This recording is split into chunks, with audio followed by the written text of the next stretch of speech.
Baik, ini adalah tampilan jendela opening daripada komputer akuntansi. Nah, jadi sekedar mereview juga yang kemarin, yaitu membuat data yang baru, ya, kita memilih create. Nah, di sini ucapan selamat datang, kita abaikan, kita next, serial number.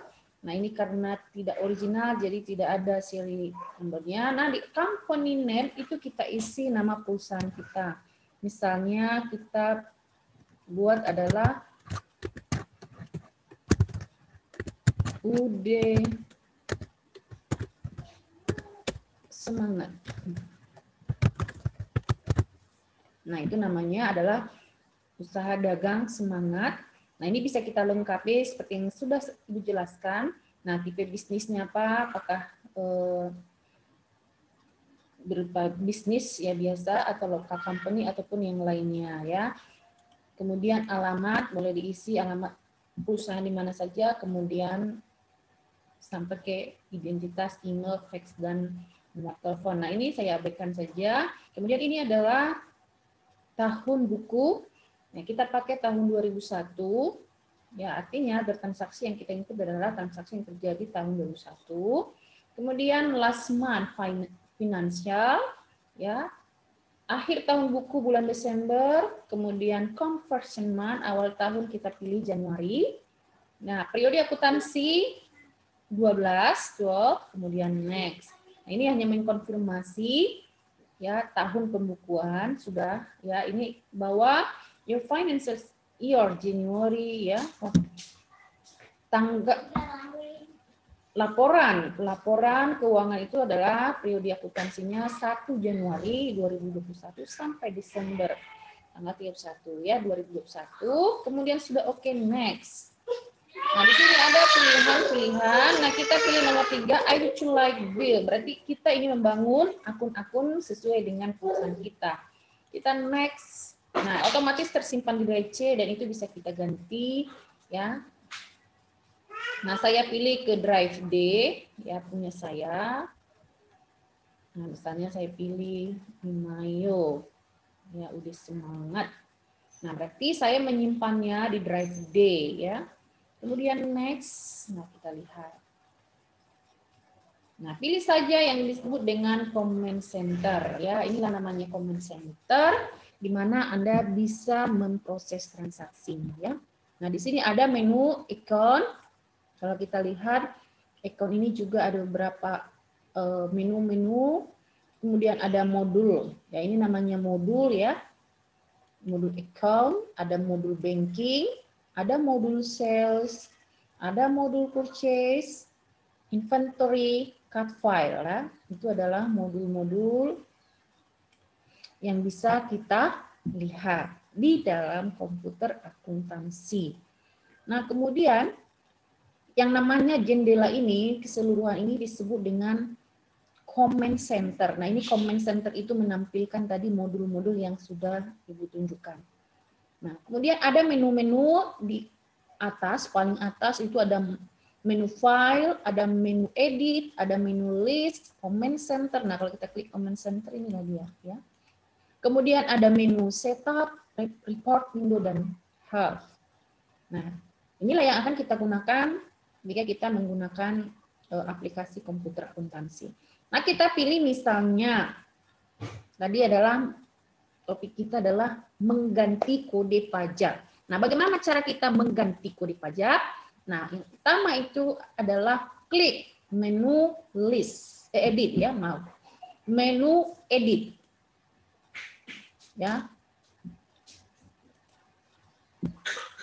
Menu list ya, menu list. Pilih yang pertama tadi mengganti kode pajak adalah pilih menu list. Saya ulangi ya, menu list.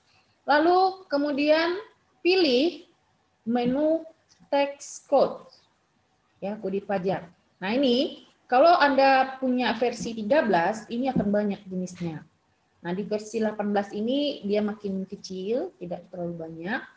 Nah, yang kita pakai adalah ya untuk pembelajaran kita adalah kode pajak PPN, pajak pertambahan nilai ya. Jadi, bagaimana cara kita menggunakannya? Tinggal hapus yang lainnya, tinggalkan kode pajak GST dan NT. Ya, NT ya. Jadi, kita hapus yang lainnya. Contoh kita mau menghapus kode pajak free GST free ya. Ini mau kita hapus. Bagaimana caranya menghapus kode pajak?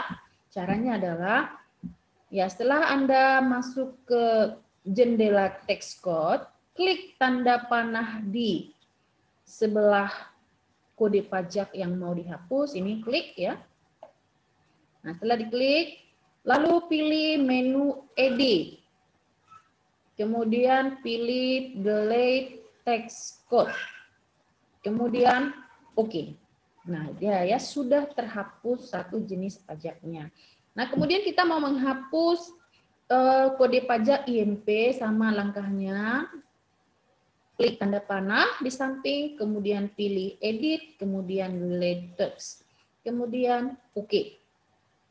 Nah, ada tampilan dua jenis pajak. Jadi nanti kalau maupun versi 13, tinggalkan dua kode pajak, maupun versi 18 atau 19, silakan tinggalkan dua kode pajak.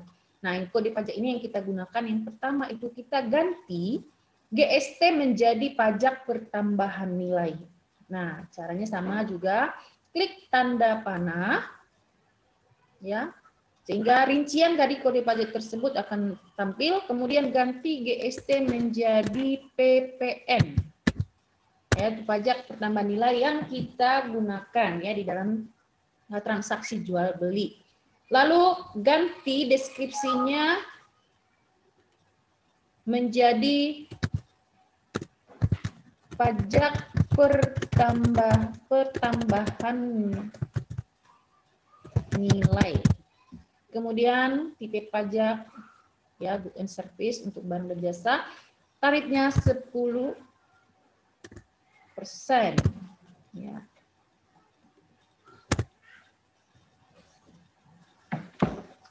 Oke. Nah, ini adalah akun yang link.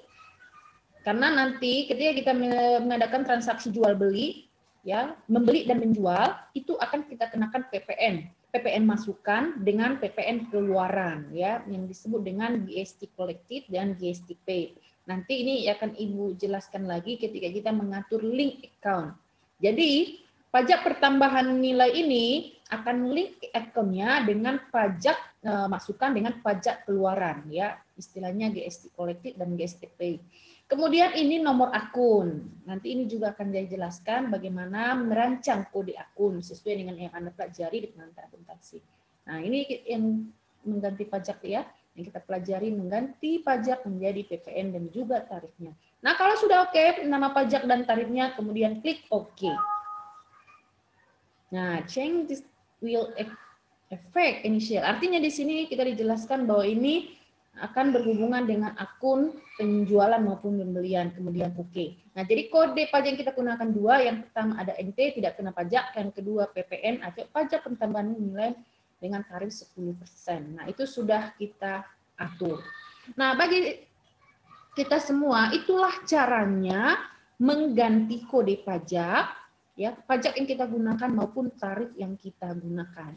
Nah, itu saja kali ini pertemuan kita membahas kode pajak. Lalu nanti kita akan lanjutkan dengan mengatur akun.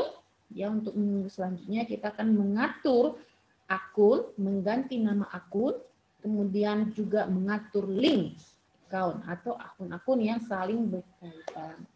Baik, tetap semangat dan silakan praktekkan di rumah. Tugasnya adalah review kembali, catat kembali langkah-langkah mengganti pajak, tarif pajak, dan juga menghapus kode pajak. Jadi selamat